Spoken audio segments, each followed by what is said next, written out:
இன்னக்கான வீடியோல நம்ம என்ன பார்க்க போறோம், நான் நடிகர் நயன்தாராவுக்கும் நடிகர் தனுஷ் அவர்களுக்கும் சர்ச்சை. வீடியோக்குள்ள போறதுக்கு முன்னாடி நம்ம சேனலுக்கு புதுசா வந்தீங்கன்னா மறக்காம சப்ஸ்கிரைப் பண்ணுங்க. வாங்க வீடியோக்குள்ள போலாம். தமிழ் திரையுலகின் முன்னணி நடிகையாக வலம் வரும் நயன்தாரா நடிகர் தனுஷுக்கு கண்டனம் தெரிவித்து ஒரு பதிவை வெளியிட்டிருக்கிறார். இது ரசிகர்களுக்கு அதிர்ச்சியை ஏற்படுத்தியிருக்கிறது. நயன்தாரா கண்டனம். நடிகை நயன்தாராவிற்கும் இயக்குனர் விக்னேஷ் சிவனுக்கும் 2022ஆம் ஆண்டு திருமணம் நடந்தது. இதனை ஆவணப்படமாக நெட்ஃபிளிக்ஸில் வெளியிட 2 ஆண்டுகளுக்கு முன்னரே திட்டமிடப்பட்டது. இதையடுத்து பல தடைகளுக்கு பின்னர் ஒரு வழியாக வரும் நவம்பர் 18ஆம் தேதி இப்படம் நெட்ஃபிளிக்ஸில் வெளியாகிறது. இந்த நிலையில் படத்தின் ரிலீஸ் தள்ளிப்போனதற்கான காரணம் குறித்தும் அதற்கு நடிகர் தனுஷ் தடையாக இருந்ததாகவும் பதிவிட்டிருக்கிறார்.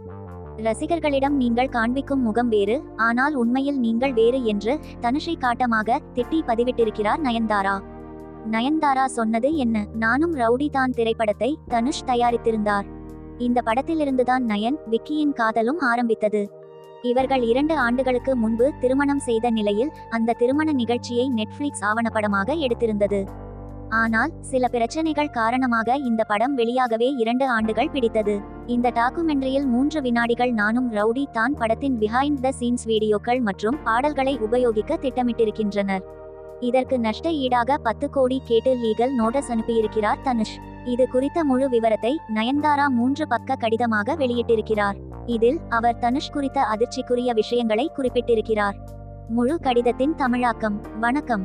சினிமா பின்புலம் எதுவும் இல்லாமல் தனி ஒரு பெண்ணாக சவால்கள் நிறைந்த திரைத்துறைக்கு வந்து கடின உழைப்பாலும் நேர்மையான அர்ப்பணிப்பாலும் இந்த நிலையை அடைந்திருக்கிறேன். நேர்மறையான எனது பயணத்தை என் மீது அன்பு செலுத்தும் எனது ரசிகர்களும் திரைத்துறையினரும் நன்றாகவே அறிவார்கள்.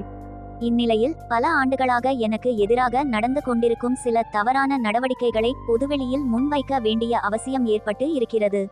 தந்தை திரு கஸ்தூரி ராஜா அவர்கள் உறுதுணையோடு சிறந்த இயக்குனரான அண்ணன் திரு கே செல்வராகவனின் இயக்கத்தில் திரைத்துறைக்கு வந்து பிரபல நடிகராக மாறியிருக்கும் நீங்களும் உங்களது மலிவான செயல்களை புரிந்து கொண்டு இனியாவது சரி செய்து கொள்ளுங்கள்.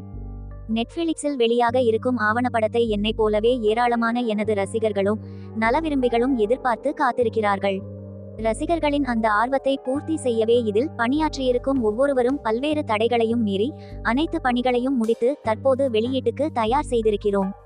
உங்களது தொடர்ச்சியான பழிவாங்கும் நடவடிக்கைகளால் நானும் எனது கணவரும் மட்டுமின்றி ஆவணப்பட பணிகளில் அர்ப்பணிப்போடு பங்காற்றிய ஒவ்வொருவரும் வெகுவாக பாதிப்படைந்திருக்கிறோம். காதல், திருமணம் உள்ளிட்ட எனது வாழ்வின் மகிழ்வான தருணங்கள் இடம்பெற்றுள்ள இந்த ஆவணப்படத்தில் இனிமையான நினைவுகளை சுமக்கும் பல்வேறு திரைப்படங்களின் காட்சிகளை பயன்படுத்தி கொள்ள நல்ல மனம் கொண்ட பலரும் உடனடியாக சம்மதம் தெரிவித்த நிலையில் என் வாழ்வின் மகத்துவமான காதலை கண்டடைந்த நானும் ரவுடிதான் திரைப்படம் இல்லாததன் வலி மிகவும் கொடுமையானது. நெட்ஃபிளிக்ஸில் வெளியாக இருக்கும் ஆவணப்படத்தில் நானும் ரவுடிதான் படத்தின் காட்சிகளையும் பாடல்களையும் புகைப்படங்களையும் பயன்படுத்தும் வகையில் உங்களிடம் இருந்து தடையில்லா சான்றிதழ் NOC பெறுவதற்கான எங்கள் எல்லா போராட்டங்களும் தோல்வியடைந்தன. 2 ஆண்டுகளாக காத்திருந்தும் எந்தவித பலனும் அளிக்காத நிலையிலேயே மீண்டும் படப்பிடிப்பை நடத்தி மறுதொகுப்பு செய்து தற்போது வெளியாகவுள்ள ஆவணப்படத்தை உருவாக்கி இருக்கிறோம். நானும் ரவுடிதான் திரைப்படத்தின் பாடல்கள் இன்றளவும் ரசிகர்களால் கொண்டாடப்படுவதற்கு முக்கியமான காரணம் இதயத்திலிருந்து எழுதப்பட்ட அதன் வரிகள். ஆனால் அந்த வரிகளை கூட ஆவணப்படத்தில் பயன்படுத்தக் கூடாது என்பது எந்த அளவிற்கு வருத்தத்தை ஏற்படுத்தும் என்பது உங்களை தவிர மற்ற அனைவருக்கும் புரியும். தடையில்லா சான்றிதழ் NOC மறுக்கப்பட்டது வியாபார ரீதியானதாகவோ அல்லது சட்ட ரீதியானதாகவோ இருந்தால் நிச்சயமாக அதனை ஏற்றுக் கொண்டிருப்பேன். ஆனால் முழுக்க என் மீதான தனிப்பட்ட வெறுப்பால் மட்டுமேயான உங்களது இந்த நடவடிக்கைகளை எப்படி ஏற்றுக்கொள்ள முடியும்? சமீபத்தில் வெளியான ட்ரெய்லரில் பயன்படுத்தப்பட்டிருக்கும் 3 வினாடி வீடியோவிற்கு எதிராய் லீகல் நோட்டீஸ் அனுப்பப்பட்டு இருப்பது அதிர்ச்சியளிக்கிறது. அதிலும் தனிப்பட்ட முறையில் எடுக்கப்பட்ட ஏற்கனவே இணையதளங்களில் பகிரப்பட்ட ஒரு காட்சிக்கு 10 கோடி ரூபாய் 10 கோடி நஷ்ட ஈடு கேட்கப்பட்டு இருப்பது மிகவும் வினோதமானதாகவும் இருக்கிறது. கீழ்த்தரமான இந்த செயல் ஒரு மனிதராக நீங்கள் எப்படிப்பட்டவர் என்பதை வெளிச்சம் போட்டு காட்டுகிறது. மேடைகளில் உங்கள் அப்பாவி ரசிகர்கள் முன் பேசுவதை போல் 1% கூட உங்களால் நடந்து கொள்ள முடியாது என்பதை நானும் எனது கணவரும் நன்றாகவே அறிந்திருக்கிறோம். ஒரு தயாரிப்பாளர் அவரது படங்களில் பணியாற்றும் கலைஞர்களின் தனிப்பட்ட வாழ்க்கையையும் அவர்களின் சுதந்திரத்தையும் கட்டுப்படுத்த முடியுமா என்ன? நீங்கள் தயாரிப்பாளர் தானே தவிர சட்ட திட்டங்களுக்கு எல்லாம் அப்பாற்பட்ட பேரரசன் இல்லை. சட்டப்பூர்வமான உங்களது நடவடிக்கைகளை சட்டப்பூர்வமாக எதிர்கொள்ள நாங்களும் தயாராகவே இருக்கிறோம். நானும் ரவுடிதான் படம் சம்பந்தப்பட்ட காட்சிகளுக்கும் பாடல்களுக்கும் தடையில்லா சான்றிதழ் வழங்காததற்கான காப்பிரைட் காரணங்களை நீங்கள் நீதிமன்றத்தில் விளக்கிக் கொள்ளுங்கள். ஆனால் கடவுள் மன்றத்தில் நீங்கள் தெளிவுபடுத்த வேண்டிய சில விஷயங்கள் இருக்கின்றன. நானும் ரவுடிதான் வெளியாகி 10 ஆண்டுகளை கடந்த பின்பும் உங்களது இழிவான செயல்களை மறைக்கும் வகையிலான போலியான முகமூடியை அணிந்து கொண்டு உங்களால் வலம் வர முடியும். ஆனால் தயாரிப்பாளராக பெரும் வெற்றியை கொடுத்த ரசிகர்களால் இன்றளவும் கொண்டாடப்படும் ஒரு திரைப்படத்திற்கு எதிரான உங்களது கொடும் சொற்களை என்னால் ஒருபோதும் மறக்கவே முடியாது. அதனால் ஏற்பட்ட காயமும் என்றென்றும் ஆறாது. அந்த படத்தின் வெற்றி உங்களை உளவியல் ரீதியாக வெகுவாக பாதித்ததை சினிமா நண்பர்கள் மூலமாக தெரிந்து கொண்டேன். பின்னர் சினிமா விழாக்களில் ஃபில்ம்ஃபேர் 2016 நீங்கள் அதிருப்தியை வெளிப்படுத்திய விதம் சாதாரண பார்வையாளருக்கும் அதனை நன்றாகவே புரிய வைத்தது. எந்த ஒரு துறையிலும் வியாபார ரீதியான போட்டிகள் தவிர்க்க முடியாதவை.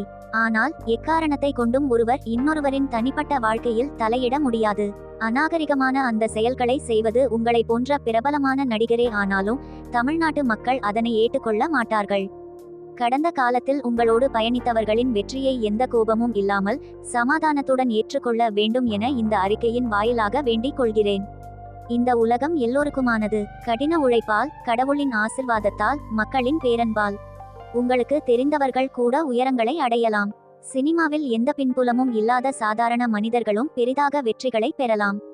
யார் வேண்டுமானாலும் நண்பர்கள் உடனான தொடர்பால் மகிழ்ச்சியாக இருக்கலாம். உங்களிடம் இருக்கும் எதுவொன்றையும் எவரும் பறித்து கொள்ள போவதில்லை. அடுத்த இசை வெளியீட்டு விழாவில் இது எதுவுமே நடக்கவில்லை என மறுத்து கற்பனையாக சில கதைகளை புனைந்து அதனையே உண்மையை போல் நீங்கள் சொல்வதற்கான வாய்ப்புகள் அதிகம். ஆனால் அதனை கடவுள் பார்த்து கொண்டிருப்பார் என்பதை மறந்து விடாதீர்கள். இந்த நேரத்தில் ஜெர்மனிய மொழியின் ஷாடன்ஃப்ரோய்ட என்னும் வார்த்தையை உங்களுக்கு அறிமுகம் செய்கிறேன். அதன் அர்த்தத்தை தெரிந்து கொண்டு இனி யாருக்கும் அதனை செய்யாமல் பார்த்து கொள்ளுங்கள். மகிழ்வித்து மகிழ் என்பதே உண்மையான மகிழ்ச்சி. கொண்டாட்டங்கள் நிறைந்த இந்த வாழ்வை எல்லோரும் புன்னகையோடு கடக்க வேண்டும் என்பதையே எனது குறிக்கோளாக கொண்டிருக்கிறேன். அதனை அடிப்படையாக கொண்டே Nayanthara beyond the fairy tale ஆவணப்படமும் உருவாக்கப்பட்டு இருக்கிறது.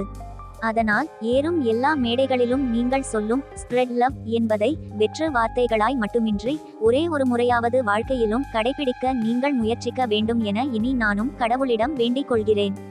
இந்த வீடியோ பிடித்திருந்தால் மறக்காம காமெண்ட் பண்ணுங்க. நெக்ஸ்ட் வீடியோல சந்திப்போம். பாய்.